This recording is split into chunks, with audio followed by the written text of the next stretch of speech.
Por que é que existe alguma coisa e não nada? Por que nós existimos em vez de não existirmos? Qual é a origem da vida? E a origem do mal? Por que vivemos para depois morrer? Faz sentido isso? Qual é a finalidade da vida? Nós temos que lembrar que há na vida humana uma grande questão.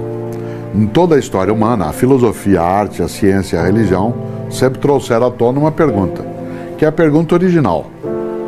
Por que é que existe alguma coisa e não nada? Por que é que existe alguma coisa e não nada? Isto é, porque existe em vez de não existir. Por que nós existimos em vez de não existirmos? Qual é a origem da vida? E a origem do mal? Por que vivemos para depois morrer? Faz sentido isso? Qual é a finalidade da vida? Seja eu bondoso ou malévolo, partirei do mesmo modo. Se parto, vou para algum lugar ou fico? Se fico, em quem fico? Fico em algo? Volto? Essas questões movem a arte, a filosofia, a ciência e a religião. Uma parte da filosofia, uma parte da religião, ela é movida pela ideia de alteridade. Isto é, eu nesta vida estou com outros e outras. Ser humano é plural. Tanto que nós falamos, por exemplo, na ética, em direitos humanos. Só existe plural em direitos humanos porque humanos somos plural. Existisse o único ser humano, não haveria questão do direito, porque todos eles estariam naquele que ali estava. Nesta hora, a percepção de alteridade é aquela pessoa que não sou eu, mas mesmo eu não sendo, ela é como eu, ela é um outro humano. Nesta hora, ela é um outro e não um estranho. A ideia de estranheza, ela vem quando eu olho o outro como estranho, como alheio, como estrangeiro, como fora de mim. Não é casual que uma parte das religiões tenha proposto que se acolhesse o estrangeiro, aquele que não é como eu, de modo que se entendesse que aquele que não é como eu, ele é alguém como eu enquanto é humano. Daí a ideia de fraternidade. Não há possibilidade de separar fraternidade de alteridade.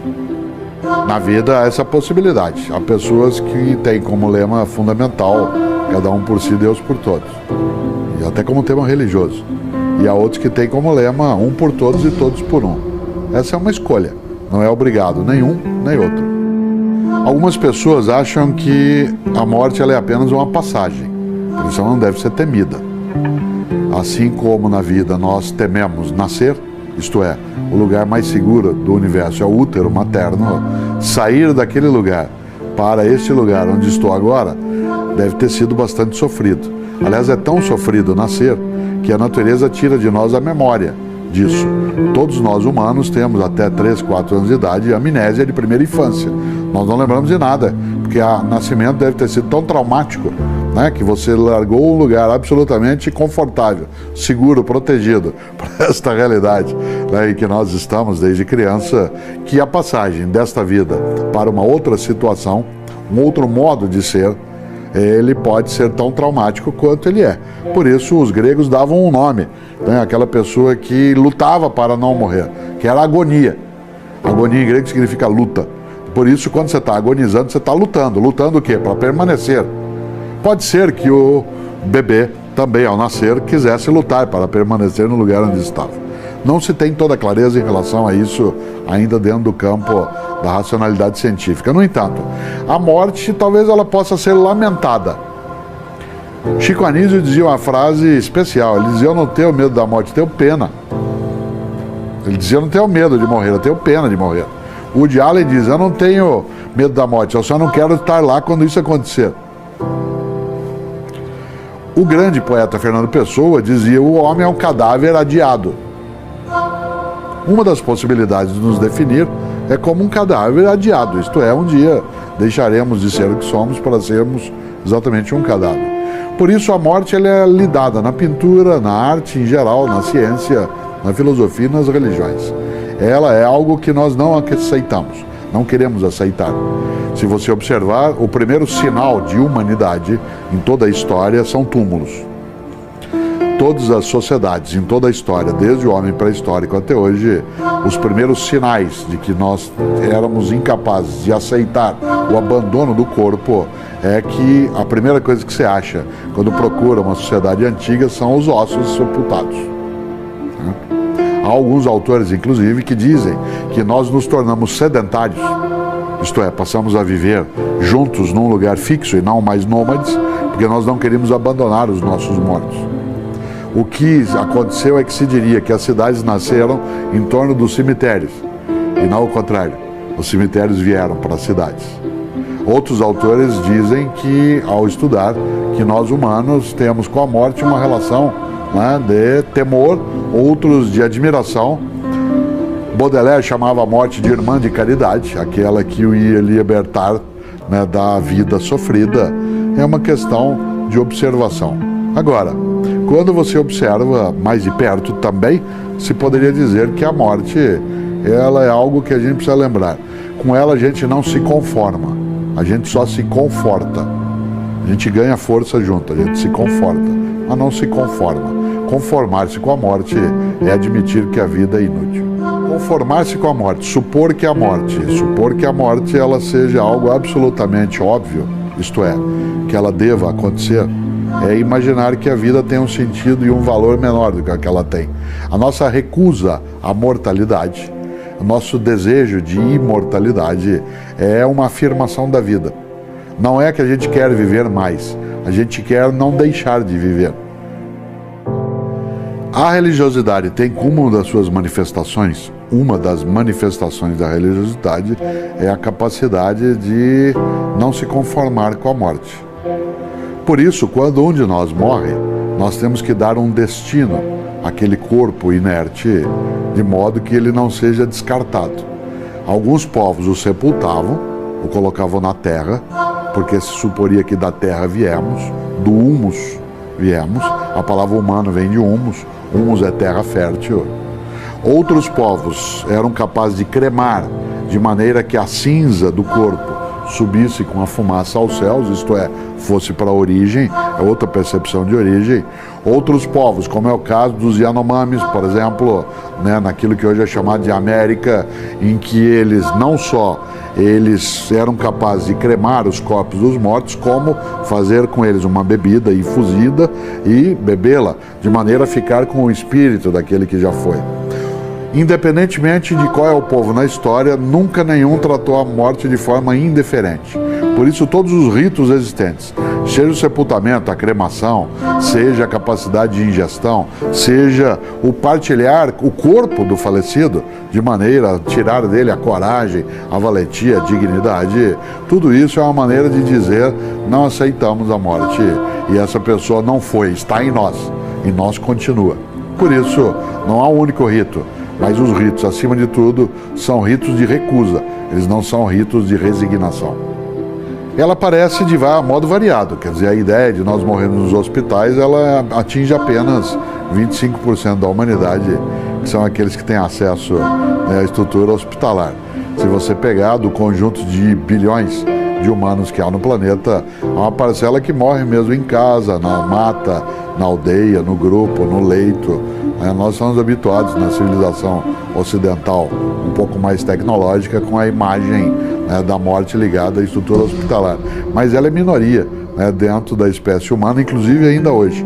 Ela não é nem um privilégio, ela é uma condição, né, de uma parte das pessoas hoje. De qualquer maneira, há uma asepsia hoje da morte, uma limpeza de tudo aquilo que envolveria o ritual, né, mortuário, que faz com que a gente perca o sentido original que ela carrega. Algumas famílias, por exemplo, não levam mais seus filhos aos velórios para poupá-los. Isso é muito negativo, porque evita que a criança tenha a noção de perda e, ao mesmo tempo, que ela veja que existe solidariedade na convivência e que a morte não é o fim, continua com quem lá está.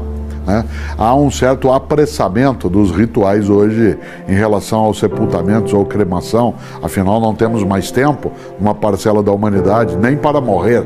Né? Nesse sentido, há uma lógica que é uma lógica extremamente prática em relação ao tema da morte e que nos angustia, porque como isso não resolve, nos deixa continuamente angustiados com essa questão. Sim, claro, o humor é aquele que permite que você e eu sejamos capazes de sair do desespero. Claro que há um humor que é negativo, que é aquele da galhofa, que é do ridículo, mas há um humor que é aquele que indica alento, que indica a capacidade de respirar de novo, de tomar fôlego e até fazer algo que é a repetição do alento, né? Você sabe que alento tem como origem a palavra hálito e vice-versa, que faz com que a gente, numa gargalhada, a gente emita o ar várias vezes. Como o ar sempre foi o sinônimo de vida, afinal, né, morrer era parar de respirar, não havia indicativos, como não há ainda em boa parte da humanidade para alguém estar morto que não seja a cessação da respiração. Daí a ideia de espírito, a ideia de espirro, a ideia de esperança, porque a palavra espirro, espírito, esperança são a mesma, né? Em latim, expes, significa aquilo que emite, né, um sopro. Não é casual que algumas religiões trabalhem com a ideia de vida como sopro. Se você observa, entre os caldeus, mesopotâmicos, judeus, é comum o relato de uma divindade que, para criar, pega o barro e sopra. Se você olha no relato do livro judaico, na Bíblia judaica, todas as vezes que a divindade vai aparecer, antes vem um vento forte, um ruá, né, que se faz movimentar. A ideia do espírito, né, nas comunidades que a gente chama de indígenas, como sendo aquele que balança o lugar, que está nas árvores, né, que faz com que haja um movimento, tudo aquilo que movimenta, porque a morte é a ausência de movimento. Então tudo aquilo que movimenta, no caso, a vida, o sopro, ele marca essa circunstância. Variará da percepção religiosa que se tenha. Algumas pessoas imaginam, como é o caso, por exemplo, né, do budismo, que esse sopro volta para a fonte original, né? Isto é, ele vai de volta para onde ele saiu, porque nunca saiu. Ele apenas se manifestou daquele modo naquele tempo. No hinduísmo, ele retorna também para sua fonte, ele se agrega a essa fonte com as 3 fontes básicas de sopro, né? Vishnu, Shiva, né, e Brahma. Se você olha na percepção dos cristãos, dos judeus e dos islâmicos, você tem esse sopro que vai para um lugar que aguarda o juízo final, quando então haverá a possibilidade de você se juntar à fonte de origem ou ser dela descartado. Né? Há muitas maneiras de olhar essa convicção. O que há uma certeza em todas elas: o sopro não é inútil. Nós estamos nos aproximando agora de uma das festividades que eu mais aprecio, que é o Natal. E a minha razão de apreciar o Natal não tem uma conexão exclusivamente de formação religiosa. Minha família tem tradição católica, eu não posso me definir como um católico, que já fui, porque para dizer que eu o sou hoje eu teria que frequentar todos aqueles sacramentos, e como eu não o faço, seria estranho eu me declarar aderente a uma religião que eu não tenho a prática, porque isso seria um desrespeito a quem pratica. Mas ainda assim, a minha simpatia pelo Natal, ela não vem da figura exclusiva, né, de Jesus de Nazaré como uma personagem religiosa, mas vem da ideia magnífica de nós sermos capazes de comemorar o nascimento de uma pessoa cuja mensagem principal na crença e no texto é fraternidade, amor ao próximo, solidariedade, capacidade de perdão. Inclusive, você sabe, eu sei, 25 de dezembro é uma data simbólica. Nenhuma igreja cristã afirma que Jesus de Nazaré nasceu, né, no dia 25 de dezembro. Isso é simbologia. E ainda assim, é belíssimo. E quando vai chegando o final do ano e o período natalino, eu me lembro sempre da ideia de final. E eu me lembro também que as 3 grandes religiões que têm um livro como sua referência, as 3 grandes religiões que têm seu apoio na ideia de um texto que entendem como inspirado, como é o caso do judaísmo, né, do cristianismo e do islamismo, cada um tem o seu livro, né, de inspiração. Eu me lembro que essas 3 grandes religiões presentes também na história humana, as 3 falam de uma coisa difícil de lidar, porque as 3 falam que um dia, quando você se for, vai haver um juízo final. O que me assusta na ideia de juízo final não é ser final, é ser juízo. Dizem essas religiões que quando você e eu nos formos, a divindade vai nos chamar num canto, falar: senta aqui, vem aqui para um particular. E aí? Na tua vida, por que fez o que fez? E por que não fez o que não fez? E por que é que fez o que fez, como fez? E por que deixou de fazer o que devia ter feito? Já imaginou?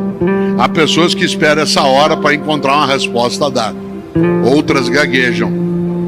Outras passam a vida procurando que a resposta seja encarnada, vivida e não apenas pronunciada. É interessante. Mas de todas essas religiões, e eu lembro isso com frequência, aquela que mais aprofunda essa reflexão é o cristianismo, porque o cristianismo tem no seu texto chamado Bíblia um livro só sobre isso, que é o último livro da Bíblia cristã, que é o livro do Apocalipse ou o livro da Revelação. Quem já viu uma Bíblia cristã sabe que ela tem 27 livros na parte do Novo Testamento, ou seja, naquela que é exclusivamente cristã. E o último deles fala do fim dos tempos.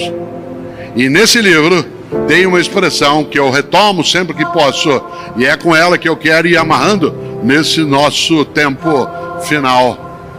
Porque ali, no livro do Apocalipse, os cristãos escreveram, no capítulo 3, versículo 15 e 16, escreveram: Deus vomitará os mornos. Deus vomitará os mornos. Aliás, a frase completa é: porque tu não és quente nem frio, hei de vomitar-te. Conhece gente morna? Gente que não é quente nem fria, gente que não cheira nem fede, gente mais ou menos. Eu faço o que eu posso.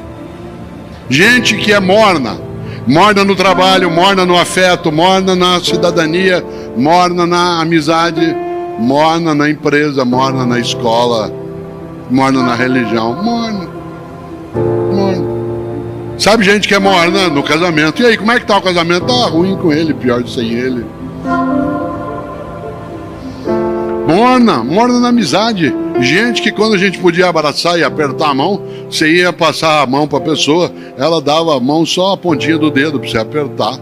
Você apertava aquela minhoca desmilinguida. Na hora de te te abraçava meio de lado, parecia que tava com nojo. Morna no trabalho. E como é que tá lá na empresa? Ah, vamos levando, né? Vamos ver o que dá. Morna na cidadania. E aí, como é que tá a discussão sobre o Brasil? Ah, não me meto nessas coisas, não. Esquecendo, aliás, uma antiga frase que diz que os ausentes nunca têm razão. Interessante. Morna na religião. Eu conheço uma outra pessoa que, quando vai a um culto ou uma missa, escolhe o horário da missa, por exemplo, pelo tamanho rápido que ela tenha. Ah, eu vou à missa das 10, que o padre faz uma missa curtinha, então vai para quê? Ou você acha que teu Deus é tonto? Você chama ele de todo-poderoso e ele não sabe que você escolheu uma missa curta. É um Deus palerma. Nessa hora, claro, você tem escolha, eu tenho escolha. E você e eu podendo escolher, a gente pode escolher o melhor. Será que a gente sempre escolhe? Nem sempre. Mas a gente pode fazê-lo? E, no meu entender, essa é a razão dessa palestra, a gente deve fazê-lo. Faz parte de uma certa infantilidade nossa, que é possível a gente dizer, vai acabar, virar uma grande hecatombe, vai haver uma catástrofe. É evidente que nós somos capazes de prever algumas coisas da natureza, mas nós não somos capazes de controlar um fenômeno dessa dimensão. E muita gente, em toda a história humana, trabalhou com a ideia de que poderia adivinhar o dia em que isso vai acontecer. É muito curioso. Várias vezes na história do Ocidente e do Oriente, por exemplo, entre os sumérios, entre os caldeus, há 3.000 anos, se falava do fim do mundo a partir de uma grande enchente.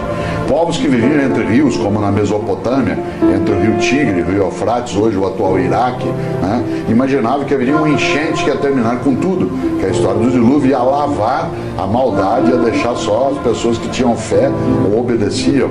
Depois, algumas vezes, dentro da crença cristã, quando se aproximava de alguns locais onde o calendário contava o ano 1000, há vários milenarismos na história, mas isso depende muito do modo como o povo conta o calendário. Por exemplo, povos latinos como nós, que contam o calendário a partir dos 10, que usam um sistema decimal, que contam os dedos das mãos, Tudo que é múltiplo de 10 para nós parece completar um ciclo. 100 anos, um século, 1 milhão. E nós usamos até esses números como exagero. Eu já te falei 1000 vezes, não faça isso.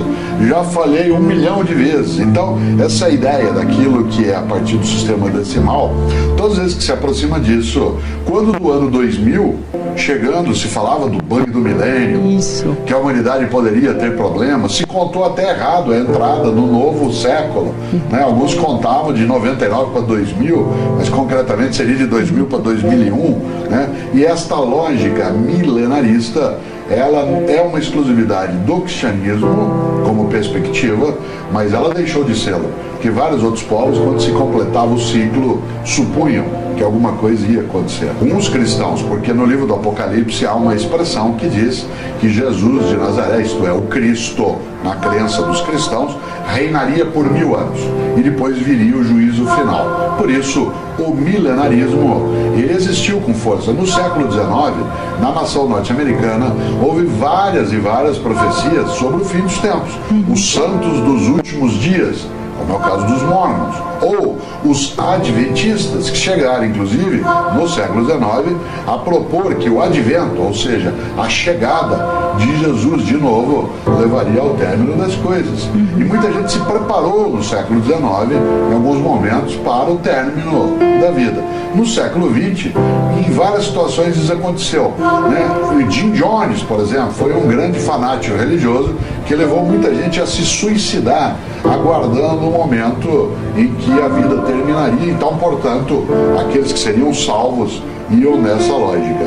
Nós humanos somos capazes de coisas magníficas e algumas que até pareceriam estranhas em excesso. Isso resulta, essa capacidade de supor que sabe o que vai acontecer com o conjuntão da vida, é um pouco do que eu chamaria de antropolatria, a adoração do humano, achar que nós somos o centro, que nós decidimos, nós fazemos. Não é verdade. Há uma carga mística nessa ideia, há algumas histórias que são fábula, várias vezes em quaisquer dos cantos do nosso planeta. Essa ideia veio à tona no aparecimento do cometa Halley, supondo que a sua cauda, né, levaria à destruição, quando de eventos como algum eclipse, a possibilidade de anunciar o término, ela é recorrente, né, na história da humanidade. A ciência é capaz de dizer quando o nosso mundo vai acabar, já tem até a data, isto é, diz a física que em 5 bilhões de anos, nosso Sol vai perder energia e, portanto, poderá se tornar uma supernova e entrar em colapso. Mas são 5 bilhões de anos. Demorará, digamos, um pouco mais. Tem a ver com a ideia de que nós temos na nossa mão o nosso destino. Isto é, que nós somos capazes, inclusive, alguns humanos, de dizer vai acontecer tal coisa que é catastrófica. Isto é, não é qualquer coisa, porque a gente prevê, eventualmente, se vai chover, se uma estrela vai passar de novo. Mas o grande evento, e quase sempre, está ligado à ideia de purificação. Isto é, vai queimar para salvar. É uma coisa cáustica. Ela queima para ela poder purificar. Portanto, é algo que prova a nossa capacidade. Evidentemente, a humanidade sempre trouxe à tona essas possibilidades. Em outros tempos, fruto de uma ciência menos desenvolvida. Hoje, sinal de uma liberdade maior de pensamento, na qual, inclusive, se pode pensar isso que alguns acreditam que tem a base, outros que não. Eu acho que a gente não pode esquecer uma coisa. O fim do mundo, numa data marcada, como 21 de dezembro de 2012, ele não é impossível, mas ele é improvável. Isto é, improvável aquilo que eu não posso provar. Impossível aquilo que eu afirmo que não acontece. Eu não tenho nenhum controle para dizer que acontecerá e nem que não acontecerá. Mas eu acho que é improvável. Por isso, o milagre é o que sai do natural, é o sobrenatural, é aquilo que está a partir dele, daquilo que é o mundo da natureza.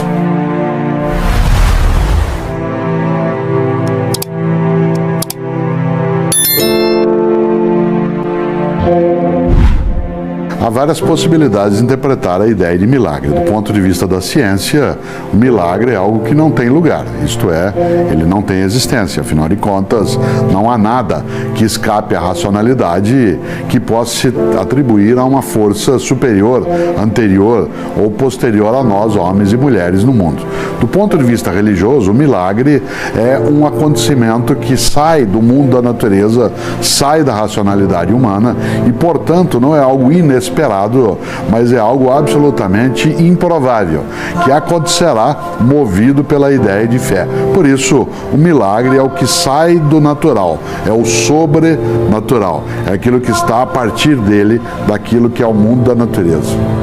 A ideia de algo que surpreenda positivamente, isto é, que possa vir a ajudar, que possa vir a elevar, que possa vir a apoiar uma pessoa e que, em tese, toda a capacidade humana, toda a racionalidade e tecnologia não dariam conta, como algum fenômeno extraordinário que sai da ordem do dia, que é extraordinário, isso nos emociona, seja pelo espetáculo, isto é, pela emoção que carrega, seja pela capacidade de surpresa e, ao mesmo tempo, de positividade que trará.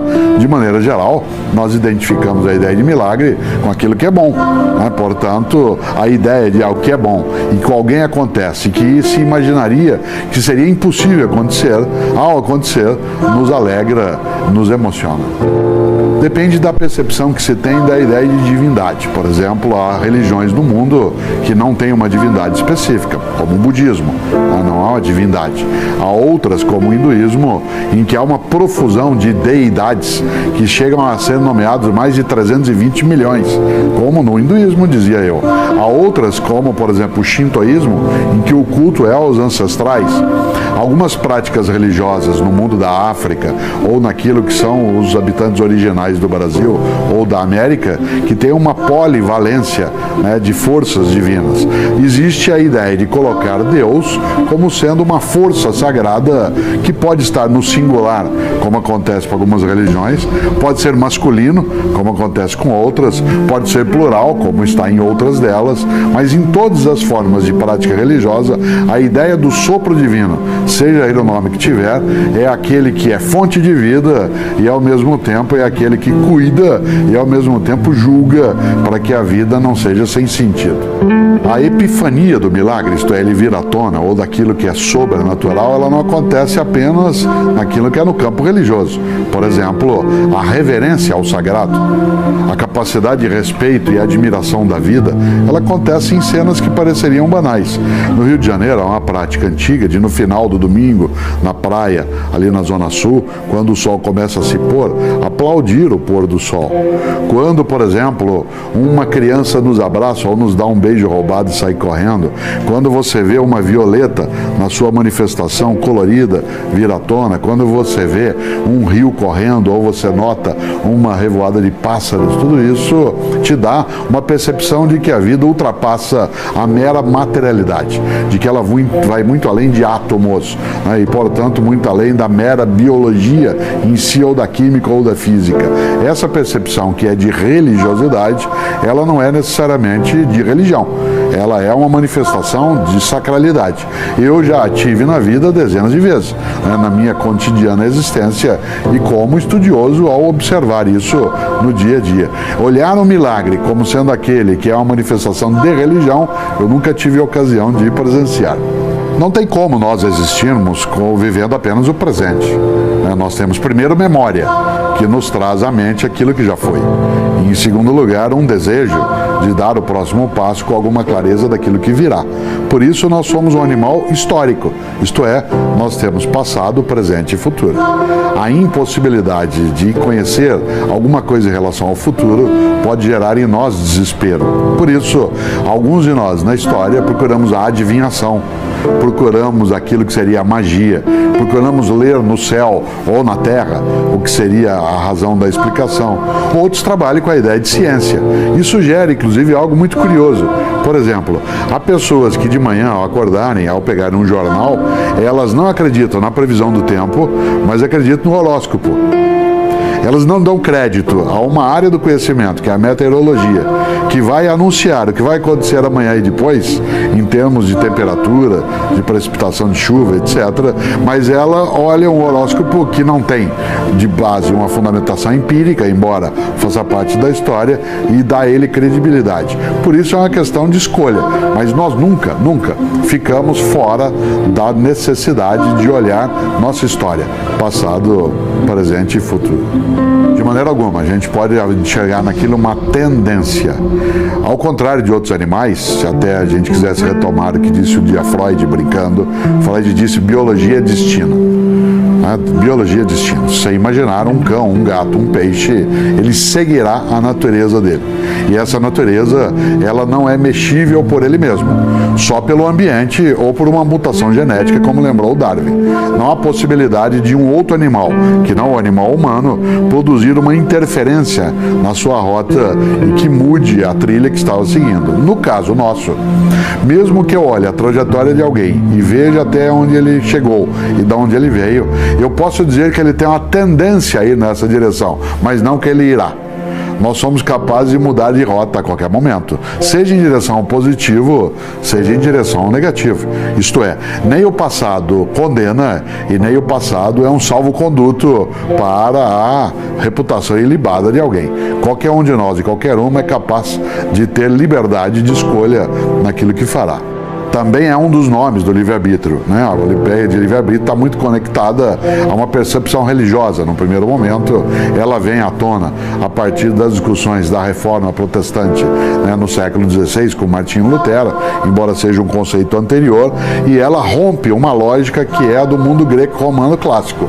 No mundo greco-romano clássico, isto é, há 2.500 anos, a polidivindade, né, um mundo criado pelos deuses e por eles organizado, trazia uma percepção da vida que é trágica, a tragédia. O que é a tragédia? Os deuses decidem. Os deuses decidem. Tudo que o ser humano fizer não adiantará se os deuses tomarem uma outra posição. A concepção judaico-cristã, ela vai dar outra linha. Em vez de ser uma concepção trágica da vida, a concepção judaico-cristã ela é dramática.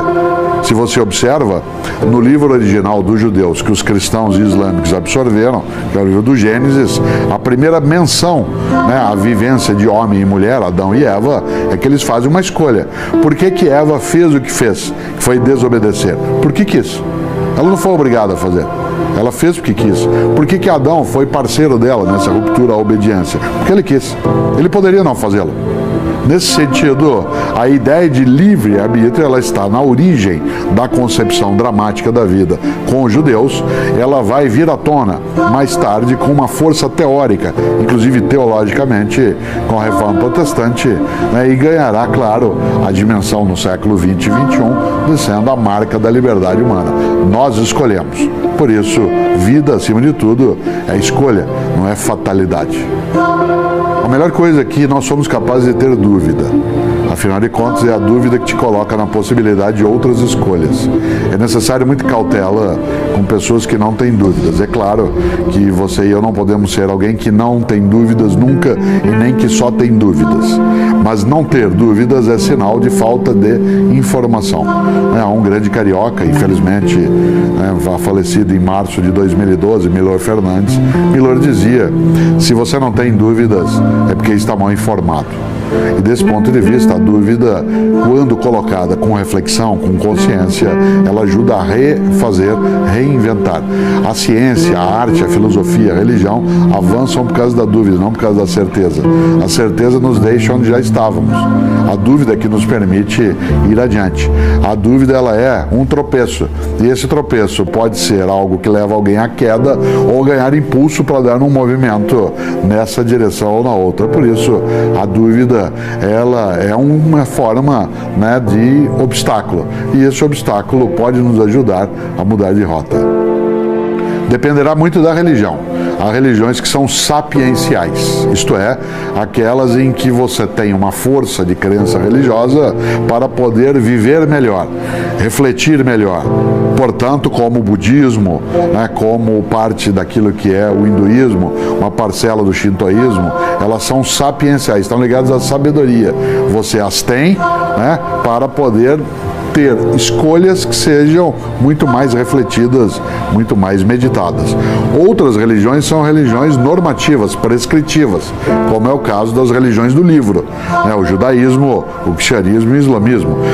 Todas as três têm normas escritas, inclusive têm mandamentos fechados, e nesse sentido, ou você se enquadra, né, naquilo que está, né, na Torá, né, dentro dos hebreus, ou está na Bíblia cristã, ou está, né, no Corão dos muçulmanos, ou você está fora. E desse ponto de vista, dependerá muito. Há pessoas que têm uma religiosidade que as deixa muito mais livres. Isso não significa libertinas, perdidas, mas mais livres para a escolha. Outras nem sempre. Agora, toda religião é a escolha de um caminho. E se você escolhe um caminho, você exclui todos os outros. Desse ponto de vista, não há como fazer escolha sem exclusão. Toda escolha é uma exclusão. Quando você me pergunta quem é você, ao dizer quem eu sou, eu estou dizendo o que eu não sou. Eu não sou todo o restante, exceto aquilo que eu mesmo digo que sou. Quando alguém pergunta qual é a tua profissão, eu digo eu sou professor, eu estou excluindo o restante. Portanto, toda escolha é exclusão. E religião é escolha. Religiosidade não. Religiosidade é um sentimento, uma inclinação, uma tendência a ter reverência pela vida. Religião é quando você pega a religiosidade e junta num credo, num sistema, numa estrutura. Portanto, você formaliza a tua religiosidade. Religião é a religiosidade formalizada. Religiosidade é um sentimento. A maior parte de nós tem uma religiosidade muito funda e uma parte de nós tem religião. Muitos que, apesar de alguns declararem que tem religião, o Brasil, por exemplo, é um país que tem algo inexistente, que é eu sou católico, mas não sou praticante. Algumas religiões nem entendem essa frase, porque se você não é um praticante, você não participa, né, daquela religião. Então, no fundo, a pessoa está demonstrando que o que ela tem é mais religiosidade do que religião. De fato, todo mundo, em todo tempo, tem alguma religiosidade. Algumas pessoas têm religião. Não existe religiosidade que não seja a partir de nós humanos. Não há religião sem religiosidade, mas há religiosidade sem religião. Há uma divergência muito forte entre as muitas religiões quanto a que seria a caracterização do bem e do mal. Por exemplo, nas religiões mais antigas, há 3.000 anos, especialmente as persas, que mais tarde geraram o que se chama de zoroastrismo, que no Ocidente é chamado de Zaratustra. Não é casual, né, que o filósofo Nietzsche tem escrito uma obra, né, sobre Zaratustra. Na percepção do zoroastrismo, há uma divergência em que bem e mal são duas entidades reais, isto é, existe o bem e existe o mal. Você pega uma parte do judaísmo, ele terá também essa convicção de que existe o bem, que é Deus, e o mal, que é o demônio, que é o diabo, que é Satã. Você tem outras religiões onde essa questão não entra. Mesmo no cristianismo ainda há divergência. Por exemplo, Agostinho, o teólogo cristão do século V, dizia que o mal em si não existe. O mal é a privação do bem. Todas as vezes que o bem se ausenta, o mal vem à tona. Mas o mal em si não existe, porque se ele existisse, nós teríamos que dar conta de uma questão teológica muito difícil. Se Deus é criador de todas as coisas, por que ele criou o mal? Por isso diria Agostinho, o mal em si não existe. O que existe é a ausência do bem. Quando ele se afasta, o mal pode ocupar-se. Deus criou, diria Agostinho, a bondade. A maldade é a ausência de Deus. Nesta hora, as religiões elas têm as suas múltiplas formas de lidar com essa percepção. Há aquelas que são maniqueístas, bem de um lado, mal de outro.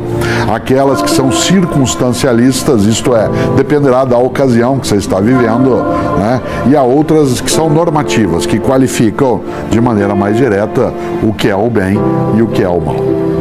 A maior obra da história da literatura sobre esse tema foi escrita por um homem que tinha grande questão religiosa dentro dele, que foi Fyodor Dostoiévski, o russo. Quando ele escreveu Irmãos Karamazov, ele está tratando desse tema. É no Irmãos Karamazov que aparece a frase que sintetiza essa questão. Se Deus não existe, tudo é permitido. Se Deus não existe, tudo é permitido. Essa é uma questão. Será que a ética está apoiada apenas na religião? Em grande medida, a ética está apoiada na religiosidade. Algumas éticas estão apoiadas também em religiões, mas também em nome de religiões da história já se praticou a patifaria, o assassinato, o genocídio, a pilhagem. Portanto, não é a religião em si que é o motor da convicção ética. A convicção ética vale muito mais a partir de valores de respeito à vida coletiva, da vida em geral nas suas múltiplas manifestações e pela crença de que não é só a minha vida que tem validade. Isto é, os valores não são egoístas, não poderiam sê-lo. Embora nós sejamos um animal que, como outros, tende à perpetuação dos genes, a gente não quer que a nossa vida seja apenas e tão somente essa perpetuação do gene egoísta, para pegar o título clássico de uma obra do Richard Dawkins. Então a lógica não é essa, ela é muito mais funda.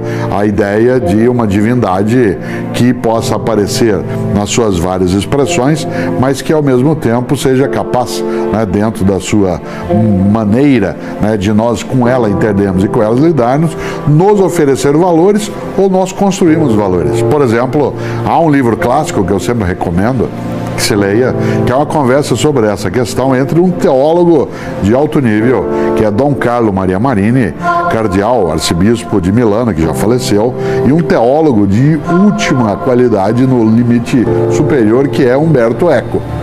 Eles escreveram cartas um para o outro tratando dessa questão.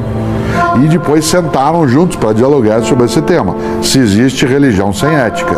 Isso tudo foi publicado e existe em português com um título. O título do livro é Em que creem os que não creem?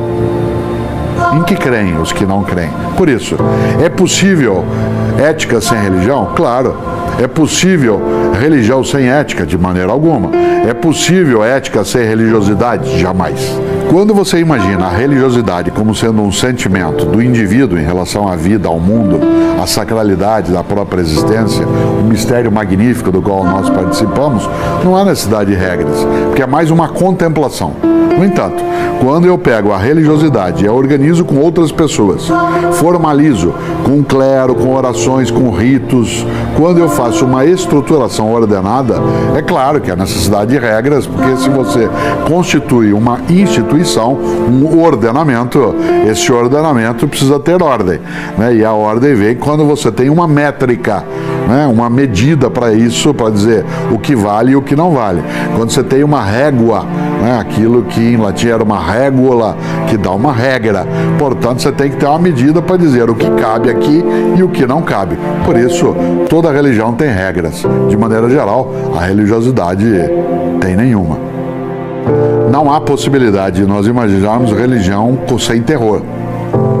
Isto é, quando eu falo terror, eu não estou falando de fantasma, de filmes que tragam à tona cenas inimagináveis.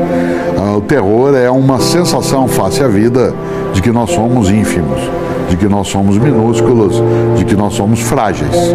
Portanto, eu, homem e mulher, em qualquer tempo da história, sozinho, nada sou.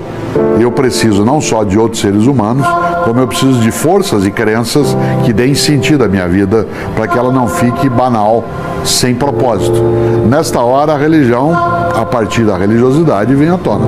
Isto é, quando eu começo a crer que a minha vida tem sentido, que eu pertenço a um mistério que é maior do que eu, quando há forças que podem me ajudar ou me prejudicar, quando eu faço parte, de fato, de uma estrutura que se conecta e que eu posso nela me apoiar, a religião aparece como necessidade e o terror fica enfrentado. Qual é o terror?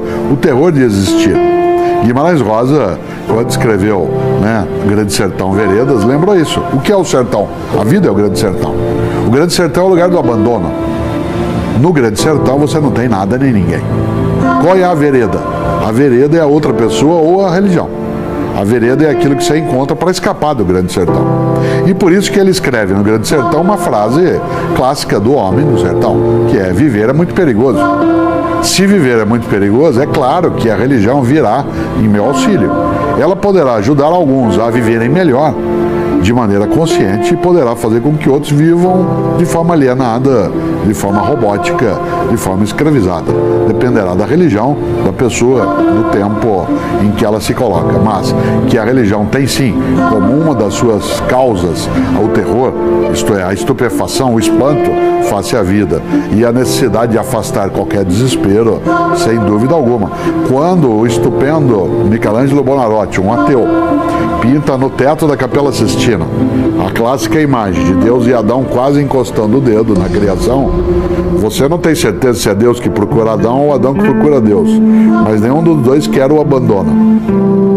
Se você olha, essa cena é repetida magnificamente por Steven Spielberg no ET, quando ele traz de novo a cena em que o Elliot e o ET encostam o dedo e naquela hora acende. Você ilumina quando você assiste o filme, porque como o dedo ilumina, a sensação de que há uma conexão e que você não está sozinho no universo, seja você um terreno ou um extraterreno, um ET, ela é fortíssima.